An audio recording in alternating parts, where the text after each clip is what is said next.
अभिषेक कुमार का एक सवाल मेरे सामने आया है। ये ना गायब हो जा रहे हैं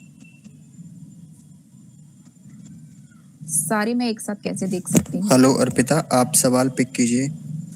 मैं सारे एक साथ नहीं देख पा रही हूँ, एक सवाल आता है वो गायब हो जाता है। तो या तो आप मुझे बता दीजिए, मैं हाँ उनका जवाब दे देती हाँ हूँ। जी बिल्कुल।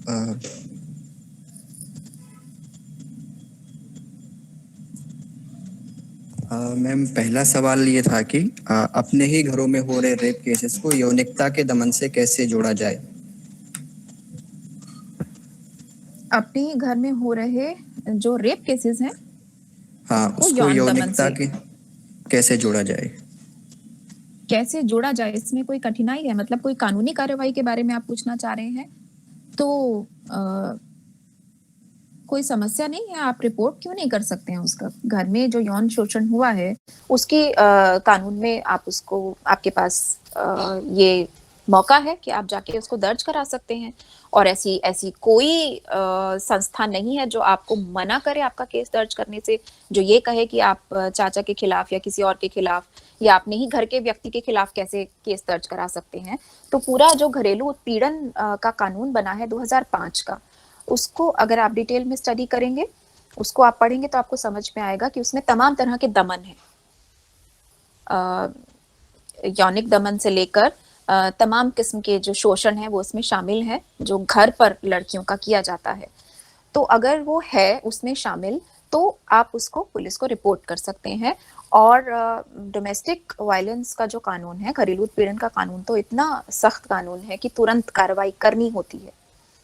और तुरंत उसमें पुलिस जो है वो एक दिन की तो कम से कम एक रात की हिरासत तो तुरंत ले सकती है, बिना किसी ट्रायल के, बिना किसी सबूत के, बिना किसी और बातचीत के। तो आप तुरंत से उस केस को दर्ज कर सकते हैं, पुलिस के पास जा सकते हैं।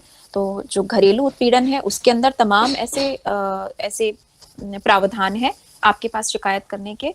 और अगर वो रेप है, अगर वो कोई किसी और किस्म का यौन दमन जो घर में हो रहा है, आप उसको भी जाके पुलिस को रिपोर्ट कर सकते हैं, उसमें कोई दिक्कत नहीं है। उसको यौन दमन की श्रेणी में कैसे रखें, ये सवाल थोड़ा सा मुझे लग रहा है कि शायद आप फॉर्म नहीं कर पा रहे हैं उसको ठीक से, जो आप एग्जैक्टली पूछना चाह रहे हैं सीधा सीधा वो नहीं पूछ पा रहे हैं। क्योंकि यौन दमन तो वो है, घर में हो रहा हो चाहे बाहर हो रहा है। एक एक उक्ति मैं आपको बताती हूँ, क्योंकि समय नहीं था तो मैंने उसको पहले नहीं शामिल किया। एक किताब है सूजन ब्राउन, लुइस ब्राउन की, एशिया का सेक्स बाजार। इस किताब में बहुत सारी जरूरी बातें हैं जिन पर डिस्कशन है। मैं केवल एक उसका हिस्सा, एक छोटा सा पैराग्राफ है आपके सामने पढ़ूंगी। लुइस ब्राउन लिखती हैं, ये उनका पीएचडी का रिसर्च था, कि परिवार सुरक्षा तो देता है लेकिन वह कैद भी साबित होता है जहां भीषण यातना दी जाती है। यह सार्वभौमिक सत्य है, लेकिन एशिया के शोषित दलित बच्चे के लिए मुक्ति का कोई रास्ता नहीं है, क्योंकि परिवार को ही स्त्री और बच्चे का एकमात्र संरक्षक माना जाता है। इसका दूसरा पहलू पहलू ये है कि परिवार जब विफल होता है तो लड़कियां आसान शिकार होती हैं। कोई आर्थिक सुरक्षा नहीं है, कोई सामाजिक हैसियत नहीं है। जब वे किसी एक मर्द की नहीं होती तो विचित्र संयोग से वे सबकी हो जाती हैं। तो ये एक दिक्कत तो है कि एक एक किस्म की वर्गीय दिक्कत भी है जो उससे आकर जुड़ती है। एक उच्च और कुलीन परिवारों में एक अलग तरह की समस्या है, वहां नैतिकता एक बहुत बड़ी समस्या है कि बोलेंगी नहीं, जबान नहीं खोलेंगी, घर की बात बाहर नहीं आनी चाहिए। वहां एक नैतिकता और मर्यादा एक बहुत बड़ी समस्या है। और जो वर्ग से जुड़ी हुई समस्या है, जो निम्न वर्गीय परिवार है, वहां समस्या ये है कि जब गरीबी की मार पड़ेगी, जब अभाव होगा, तो सबसे पहले लड़कियों पर वो आके पड़ेगा। और जैसे लुइस ब्राउन बताती हैं कि तमाम ऐसी लड़कियां हैं जो अपने परिवारों के लुटने, बर्बाद होने और अभावग्रस्त होने के बाद उनको वेश्यावृत्ति में जाना पड़ता है। ह्यूमन ट्रैफिकिंग के लिए वो आसान शिकार होती हैं। जी मैम, अगला। ओके। एक सवाल है उमेश का। उनका कहना है कि जब सभ्यताएं पहले पनपी थी तब सभी अलग अलग थी, लेकिन उनमें एक समानता थी, और वो समानता ये थी कि हर सभ्यता में स्त्रियां ही दबाई गई। ऐसा क्या कारण है इसके पीछे। क्या कारण है इसके पीछे, इसके लिए थोड़ा सा हम अगर डिटेल में जाना चाहें तो, हालांकि बहुत समय नहीं है, मैं केवल संक्षेप में आपको उत्तर दूंगी कि जब सभ्यताओं की शुरुआत होती है तो आप ने थोड़ा बहुत अगर पढ़ा है इतिहास को अगर, तो जानते होंगे कि शुरुआत होती है मातृवंशीय प्रणाली से। और मातृवंशीय प्रणाली जिसमें बच्चे जो है अपनी माँ से पहचाने जाते हैं, विवाह तो नहीं होते थे या एकल विवाह नहीं हुआ करते थे। जो जो बच्चे हैं वो पूरे कबीले के बच्चे हैं, जो संपत्ति है वो पूरे कबीले की संपत्ति होती थी। और वो गृहस्थियां एक तरह से कम्युनिस्टिक गृहस्थियां होती थी। जैसे जो गरीब जो जो बीमार है कबीले में या जो कमजोर है कबीले में, उस पर ज्यादा ध्यान दिया जाएगा, उसे ज्यादा संसाधन दिए जाएंगे। तो जो संसाधनों का बंटवारा है वो जरूरत और उनकी जो दिक्कत है उसके हिसाब से हो रहा होता था। और उसकी मुखिया स्त्रियां हुआ करती थी। तो एक मातृवंशीय प्रणाली चला करती थी जो बहुत समय तक नहीं चल पाई। और उसकी जगह धीरे धीरे धीरे धीरे पितृसत्ता ने ली। पितृसत्ता एक दिन में नहीं आई, बल्कि बहुत धीमी गति से विकास करते हुए इसको हिस्टोरिकल डेवलपमेंट कहेंगे पितृसत्ता का, जिसमें पुरुषों ने ये एहसास किया कि उनके पास कुछ ऐसे तरीके हैं जिनसे स्त्रियों का दमन किया जा सकता है, उनकी यौनिकता का दमन किया जा सकता है। एक बहुत सुंदर बात सुजन ब्राउन मिलर की किताब मैंने शुरू में उद्धृत की थी, अगेंस्ट आवर विल। उसमें वो एक बात लिखती हैं कि जिस तरह से मनुष्य ने पहिए की खोज की, जिस तरह से मनुष्य ने आग की खोज की, जिस तरह से मनुष्य ने खेती या और किसी चीज की खोज की, उस तरह से उसने एक दिन रेप की भी खोज की। और वो शायद इतिहास में सबसे दुखद दिन था जिस दिन उसने उसकी खोज की।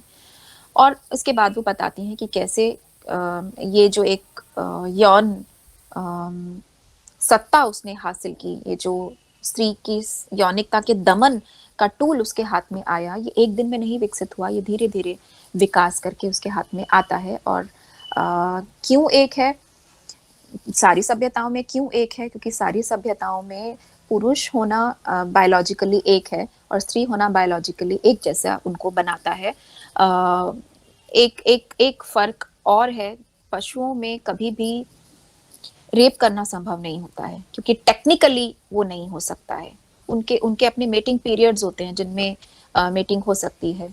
मनुष्य के लिए ये जरूरी ही नहीं है, आपके लिए देखना बिल्कुल जरूरी नहीं है कि ये स्त्री की इच्छा से है या उसकी इच्छा के खिलाफ है, या वो स्थिति में है या वो स्थिति में नहीं है। टेक्निकली ये पॉसिबल है, संभव है। तो ये उसने खोज की पुरुष ने। और फिर धीरे धीरे पितृसत्ता जो है वो अपने अलग अलग, पितृसत्ता भी कोई एक चीज नहीं है। हर जगह पे हिंदू पितृसत्ता अलग है, मुस्लिम पितृसत्ता अलग है, अमेरिका में पितृसत्ता का अलग रूप है, दक्षिण में पितृसत्ता का अलग रूप है, नॉर्थ ईस्ट में पितृसत्ता का अलग रूप है। आपने सुना होगा नॉर्थ ईस्ट की जो समाज है वो मातृसत्तात्मक समाज है। ऐसा कुछ नहीं है, एक एक ट्राइब को छोड़ के बाकी किसी जगह पे नहीं है। असम की स्थिति बिल्कुल वही है जो किसी भी नॉर्थ इंडियन स्टेट की हो सकती है पेट्रियार्की की स्थिति में। तो पितृसत्ताएं हैं, एक पितृसत्ता नहीं है, बहुत सारी पितृसत्ताएं हैं। शुक्रिया मैम। हमारे बीच में एक श्रोता हैं दीपक जी, वो आपसे सवाल करना चाहते हैं, तो प्लीज आप अपना माइक ऑन करके सवाल कर सकते हैं। ओके, नमस्ते मैम, मेरा नाम दीपक टिंगुरिया है। जी नमस्कार। जी बहुत जी सुंदर दीपक। आपका व्याख्यान रहा। मैं इसमें समझना दरअसल ये चाहता हूँ, आप बहुत अच्छी तरह से आपसे परिचित है। स्त्री विचार पुनर्वृत्ति किताब थी राजकिशोर जी की, जो संपादक भी रहे।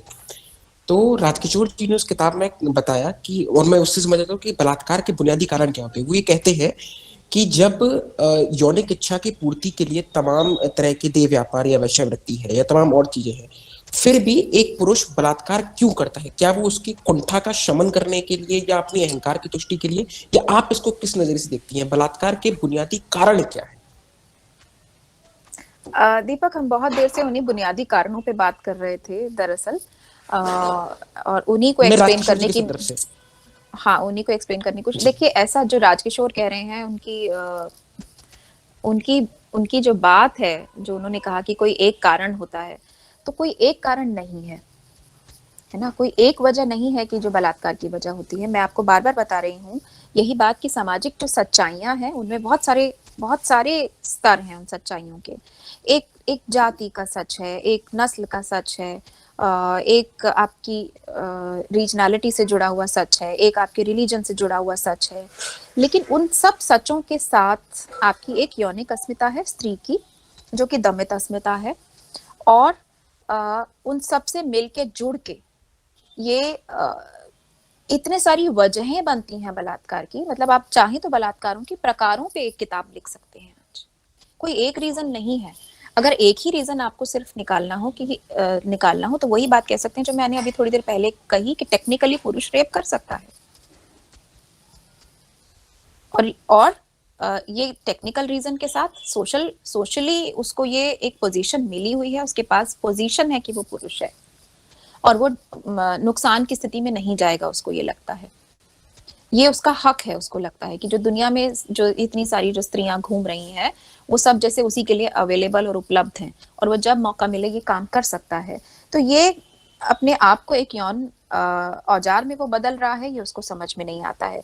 तो एक कारण अगर आपको देखना है तो पितृसत्ता को एक बहुत बड़े कारण के तौर पर आप देख सकते हैं कि पितृसत्ता जो उसको सत्ता देती है, पुरुष होने की जो सत्ता है, पोजीशन देती है, उस पोजीशन पर आकर उसको लगता है कि तमाम स्त्रियां जो हैं वो उससे निचली स्थिति में आती हैं, निचले स्तर पर आती हैं और वो उनका शोषण कर सकता है और यौन अपराध कर सकता है और उसके साथ पूरी एक पितृसत्ता खड़ी होगी। पितृसत्तात्मक एकता एक बहुत मजबूत चीज है। स्त्रीवादी उस तरह से एक नहीं हो पाएंगे या स्त्रीवादी मुद्दों पर शायद स्त्रियां एक नहीं हो पाएंगी जितना कि पितृसत्ता पे पुरुष एक होते हैं। एक पेट्रियार्कल संरचना दूसरी पेट्रियार्कल संरचना के साथ खूब अच्छे से नत्थी होके चलती है।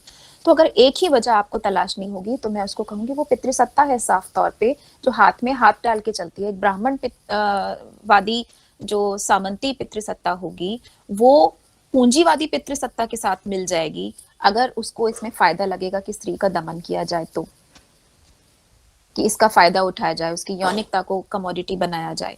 तो रेप का अगर कोई एक कारण, जो कि थोड़ी सी अजीब चीज है मेरे लिए, कोई एक कारण अगर उसका तलाश ना हो तो हम उसको पितृसत्ता कहेंगे जो बाकी तमाम किस्म की पितृसत्ताओं के साथ मिल जाती है स्त्री के दमन में। शुक्रिया मैम। नेक्स्ट अगला सवाल शिवानी दी की तरफ से।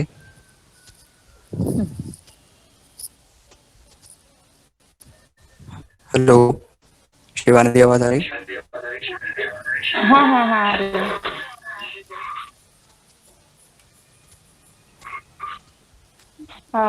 नमस्ते मैम, गुड नमस्ते। इवनिंग। आपका व्याख्यान मुझे बहुत अच्छा लगा। मेरा बस ये सवाल है कि अगर जो हम मान रहे हैं कि जो जो चीजें मर्द को मर्द होने का अधिकार देती है, हम उन चीजों के सीधा खिलाफ में नहीं बोल सकते हैं, खिलाफ में नहीं लिख सकते हैं कि अगर धर्म मर्द को मर्द होने का अधिकार दे रही है, जाति मर्द को मर्द होने का अधिकार दे रही है, तो डायरेक्ट इसी पर चोट किया जाए और इनको खत्म किया जाए। हाँ, तो ये आपका सवाल है या आप अपनी बात कह रहे हो सिर्फ? क्योंकि ये सवाल तो नहीं है, इससे तो मैं सहमत हूँ। मैं बार बार यही बात कह रही हूँ कि जब तक हम सामाजिक न्याय की बात नहीं करेंगे, जब तक हम सामाजिक बराबरी की बात नहीं करेंगे, जब तक हम सब तरह की इक्वालिटीज की बात नहीं करेंगे, तब तक केवल जेंडर इक्वालिटी नहीं आ सकती है। मैम, धर्म को खत्म करने की अगर हम बात करेंगे कि धर्म को खत्म कर दिया जाए, तो इसमें बहुत सारे लोग उठकर आएंगे जो कहेंगे कि हमारी भावना आहत हो रही है जी, हमारी भावना आहत हो रही है। तो ऐसे में एक वुमेन का क्या वो रह जाता है कि वो ऐसे में क्या करे? नहीं, खत्म करने वाला जो सवाल है ये बड़ा अजीब है। मतलब खत्म वाला जो शब्द है ये थोड़ा सा अजीब है। यहाँ पर आप नहीं कह सकते हो कि मैं धर्म को खत्म कर दूंगी।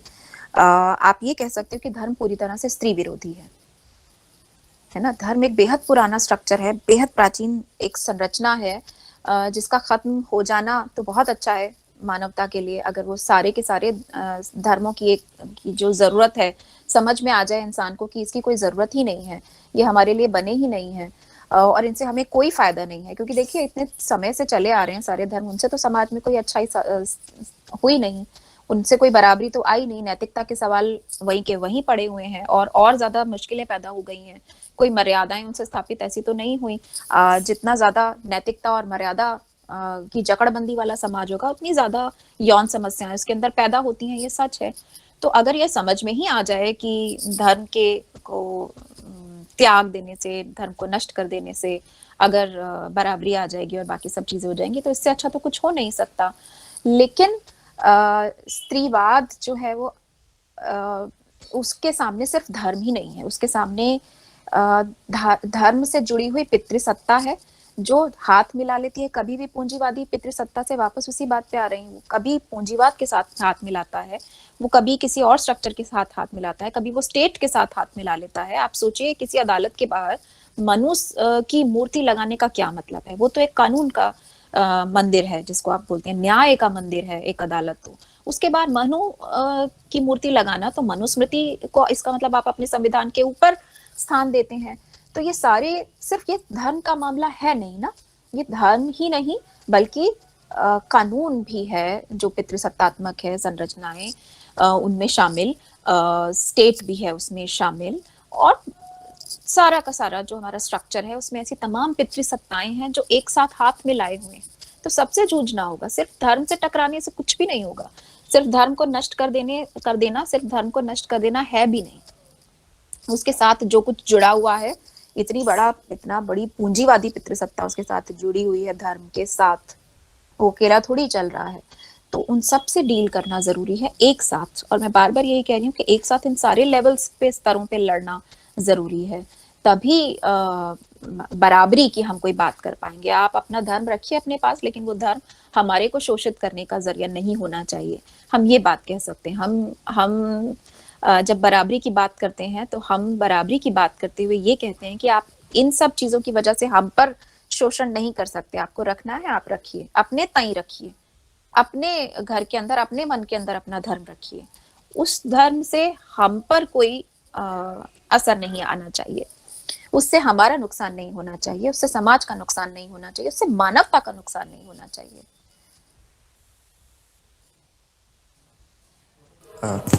शुक्रिया मैम। अगला सवाल की तरफ बढ़ते हैं, समय काफ़ी हो रहा है।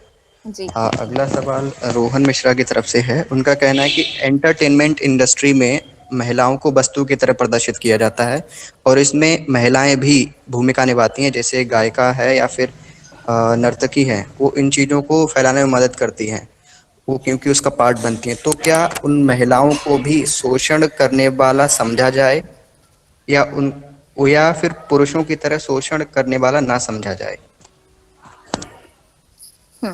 बहुत अच्छा सवाल इन्होंने किया है। एक चीज मैं पहले एक्सप्लेन कर दूंगी कि पितृसत्ता का मतलब सिर्फ उसमें पुरुष नहीं शामिल होते हैं, उसमें औरतें भी शामिल हैं। पितृसत्ता बिना औरतों की मदद के नहीं चलती, ठीक है। ये ऐसे गुलाम हैं पितृसत्ता के जिनकी मदद के बगैर पितृसत्ता फंक्शन नहीं कर सकती। तो इसलिए सिर्फ ये कहना कि पुरुष ही पितृसत्तात्मक होते हैं, स्त्रियां नहीं, ये बहुत ही बेवकूफाना बात है। स्त्रियां उसमें शामिल होती हैं, वो उसमें मदद देती हैं, वो शोषण में भी मदद करती हैं, दूसरी महिलाओं के शोषण में भी मदद करती हैं, क्योंकि वे भी पितृसत्ता की एजेंट्स हो जाती हैं। तो उनको बनाया जाता है, नहीं तो पितृसत्ता चल नहीं पाएगी। आप सोचिए अगर सारी स्त्रियों को ये समझ में आ ही जाएगा कि पितृसत्ता स्त्रियों के खिलाफ है, तो एक भी दिन चल सकेगी पितृसत्ता? तमाम ऐसी स्त्रियां हैं जिनको फायदा पहुंच रहा है पितृसत्ता से, तमाम ऐसी स्त्रियां हैं जिनको लगता है कि पितृसत्ता के साथ होने से उनको फायदा मिल रहा है। तो उन्हीं या तो उनको फायदा मिल रहा है या फिर उनका नुकसान नहीं होगा अगर वो पितृसत्ता के साथ रहेंगी। तो तमाम तरह के प्रलोभन है, तमाम तरह की मजबूरियां हैं, सिर्फ प्रलोभन ही नहीं है, मजबूरियां भी हैं कि पितृसत्ता के साथ होना फायदा भी है, उसके साथ नहीं होने में नुकसान है। ये दोनों चीजें, यानी एक मजबूरी और प्रलोभन, सब चीजें हैं जिनकी वजह से पितृसत्ता के साथ स्त्रियां रहती हैं। तो जितना पेट्रियार्कल एक मेल हो सकता है, उतनी ही पेट्रियार्कल एक महिला भी हो सकती है। ऐसा कोई नियम नहीं है कि आप बायोलॉजिकली जैविक रूप से स्त्री हैं तो आप फेमिनिस्ट ही होंगी, या आप जैविक रूप से स्त्री हैं तो आप दूसरी स्त्री के पक्ष में ही होंगे, या आप जैविक रूप से स्त्री हो तो आप जो है आप झंडा उठा के खड़े ही हो जाओगे स्त्रियों की स्वतंत्रता के लिए। नहीं, ये ट्रेनिंग से आती हैं चीजें, ये सोच और समझ से आती हैं, विकसित होती हैं। और स्त्रियां जब तक पितृसत्ता में भागीदारी नहीं निभाएंगी, पितृसत्ता यौन नहीं चल अत्याचार सकती। कारण वो से लेकर पितृसत्ता निवारण की शिकार भी हैं और वो उसमें शामिल भी हैं। जब तक फायदा मिल रहा है वो उसमें शामिल है, और जिस समय उनको ये एहसास होता है कि उनका फायदा उठाया गया और उनको साइड में पटक दिया गया बाद में, उस समय उनको समझ में आता है कि वो शिकार हो जाती हैं। तो वो शिकार भी है और वो गुलाम भी है और वो पितृसत्ता से फायदा लेने वाले चाटुकार भी हैं। तो पेट्रियार्कल सिर्फ मर्द नहीं होते, पेट्रियार्कल औरतें भी होती हैं।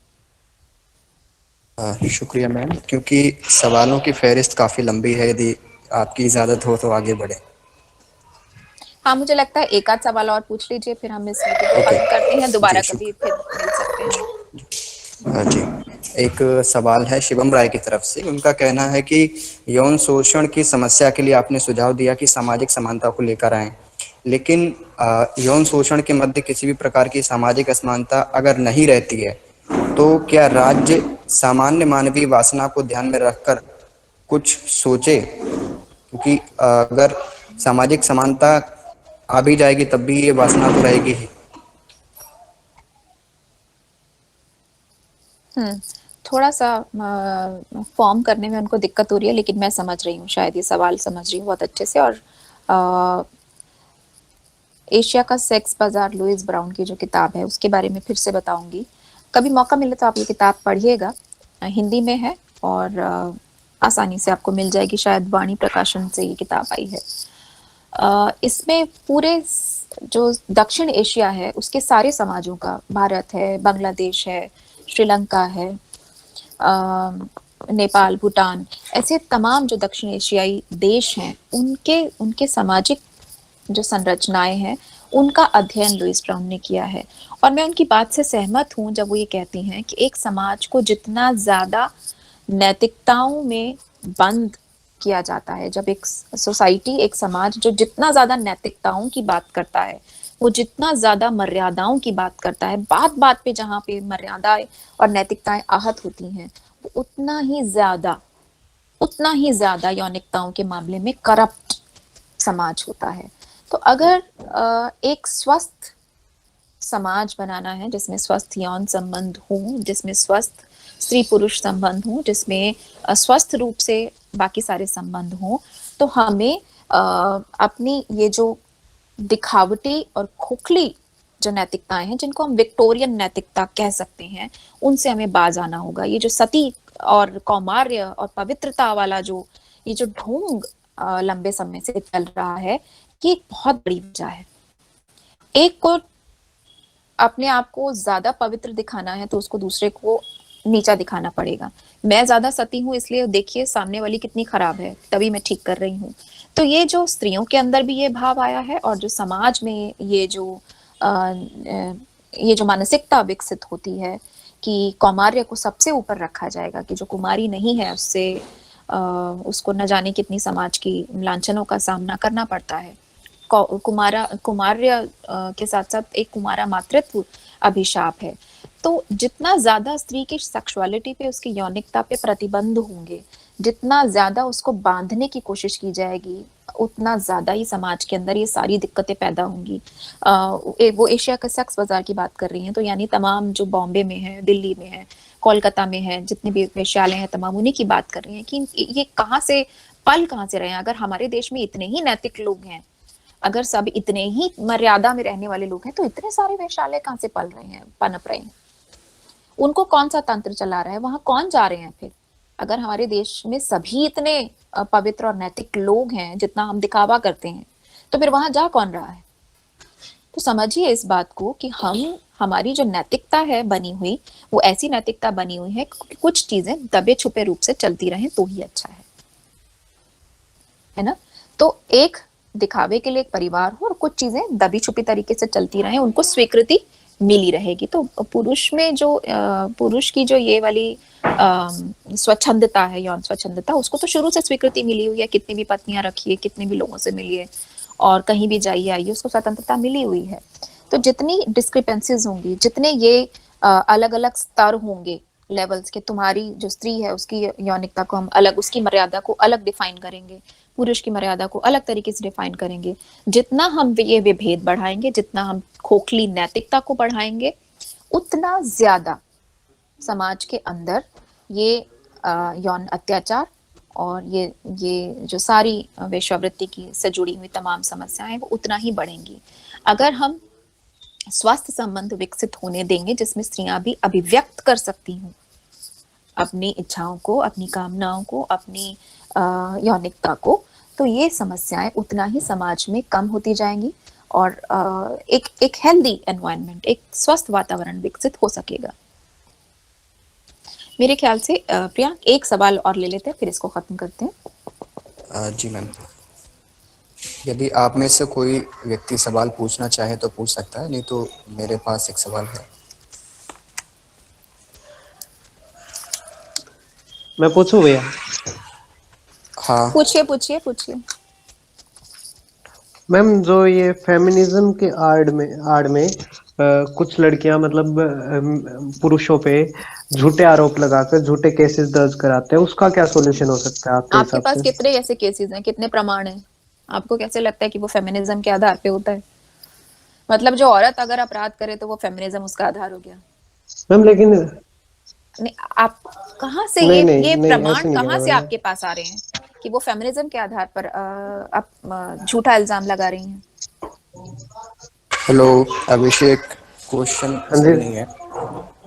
ओके। ठीक है मैम, एक लास्ट सवाल मेरी तरफ से है कि अभी कुछ नए केसेस ऐसे भी देखे गए हैं जिसमें एक्यूज्ड बहुत छोटी उम्र के हैं। एक पिछले दिनों में न्यूज़पेपर पढ़ रहा था, तो एक 6 साल के बच्चे को एक्यूज बनाया गया है। तो क्या इस तरीके के केसेस को देखकर आपको लगता है कि डिस्कोर्स में कुछ बदलाव लाने की ज़रूरत है, एक नए सिरे से सोचने की ज़रूरत है? बहुत महत्वपूर्ण सवाल है प्रियांक। बिल्कुल, डिस्कोर्स जो है उनका काम ही यही है कि जो ज़रूरत के हिसाब से नए एंगल्स उसमें खोजे जाएं और उसको मेन स्ट्रीम की बातचीत में शामिल किया जाए। जैसे मैंने बीच में जिक्र किया था सिर्फ हल्का सा पोर्नोग्राफी के बारे में, वो हमारे अपने देश में जितना भी यौनिकता का डिस्कोर्स है उसमें से अभी वो एक तरह से गायब है। मुझे नहीं दिखाई देता कि कोई ऐसा प्रोमिनेंट डिस्कोर्स पोर्नोग्राफी को लेके अपने यहाँ हुआ जिस तरह से इसकी वेस्ट में हुआ है। अमरीकी स्त्रीवाद में जिस तरह से बातचीत हुई है पोर्नोग्राफी को लेके, तो ये एक नया एंगल है जो जुड़ना चाहिए। जो इतने आसानी से उपलब्ध फोन है सबके हाथों में, इतने आसानी से उपलब्ध इंटरनेट है हाथों में, छोटे छोटे बच्चे हैं जिनको वो सारा कुछ उपलब्ध है। एक बहुत भयानक रिसर्च आया था बीच में कि 8-8 9-9 साल के बच्चे जो हैं वो पोर्नोग्राफी साइट्स देख रहे हैं और वो साइकोलॉजिस्ट के पास पेरेंट्स को ले जाना पड़ रहा है उनको, बच्चों को, कि वो उनका कुछ उपाय करें। और भयानक विथड्रॉल सिम्टम्स उनके अंदर आते हैं जब आप उनसे फ़ोन छीन लेते हो, तो वो सुसाइड की स्थिति तक पहुंच जाते हैं। तो बहुत मुश्किल अभी चुनौतियां हमारे सामने हैं जिनसे कि डील करना बेहद ज़रूरी है, जो टेक्नोलॉजी ने पैदा करी है। अभी हम केवल समाज के स्तर पे, राजनीति के स्तर पे बात कर रहे हैं, लेकिन एक एंगल ये बहुत जरूरी है जो आपने उठाया है कि टेक्नोलॉजी के विकास ने भी हमारे सामने एक बहुत बड़ी और गंभीर समस्या पैदा की है। 6 साल के 5 साल के बच्चों को अब पिछले जमाने के बच्चे याद करिए तो उनको समाज में इन सब चीजों के बारे में होश भी नहीं होता था। तो अब उनके हाथों में फोन है, छोटे बच्चे के हाथ में भी पेरेंट्स के रो रहा है तो चलो फोन पकड़ा देते हैं। तो पूरी पेरेंटिंग के साथ एक दिक्कत है और टेक्नोलॉजी के आने के साथ भी बहुत सारे बदलाव हैं जो हो रहे हैं जिन पर हमको ध्यान रखना है। और सिर्फ ये बच्चे नहीं है, बीच में एक ऐसा व्हाट्सएप ग्रुप के बारे में पता चला था जिसमें चाइल्ड पोर्नोग्राफी की सामग्री जो थी वो उन व्हाट्सएप ग्रुप्स में शेयर हो रही थी, बच रही थी। तो आप देखिए कि तकनीक ने एक नया एंगल यहाँ पैदा किया है, उस पर हमको बात करने की जरूरत है। शुक्रिया मैम।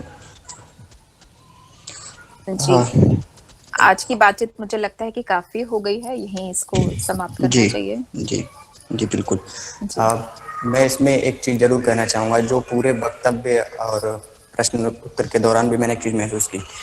जब इस सेशन के बारे में मैं सोच रहा था तो दिमाग में एक सवाल स्वाभाविक रूप से रहता है कि सेशन किस डायरेक्शन में जाएगा, कितना संतुलित रहेगा, कितना टॉपिक पर रहेगा।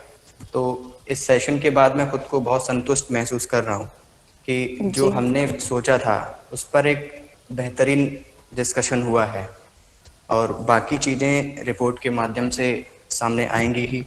तो कई सारी नई चीज़ें पता चली और कई से नए पहलुओं को जाना जिन पर सोचने की ज़रूरत है। पहले जब रेप की बात आती थी या फिर चर्चा होती थी तो सामान्य चीज़ें रहती हैं दिमाग में, या फिर जो टीवी डिबेट्स भी रहती हैं उनमें पोर्नोग्राफी हो गया या फिर सेक्सुअल डिज़ायर, इनके इर्द गिर्द घूमता रहता था पूरा डिस्कशन। लेकिन यहाँ आपने कई कॉन्सेप्ट्स नए दिए जिनसे मैं समझता हूँ कि सभी को बहुत ही फायदा हुआ होगा और आगे भी एक नया परसेप्शन, नया पर्सपेक्टिव लोगों के दिमाग में बनेगा, जो भी लोग यहाँ पर सुन रहे थे। मैं एक बार फिर से आपका बहुत बहुत आभार व्यक्त करता हूँ कि आपने हमारे लिए समय दिया, और साथ ही जो श्रोता हैं उनका भी, और मॉडरेटर और जो रिपोर्ट लिखने वाले लोग हैं, बहुत बहुत धन्यवाद आप सभी का। बहुत शुक्रिया आप लोगों का भी, बहुत शुक्रिया। जो लोग अभिव्यंजना से हैं प्लीज वो रुके रहें, क्योंकि 2-3 चीजों पर मुझे बात करनी है। बाकी आप सभी का बहुत बहुत धन्यवाद।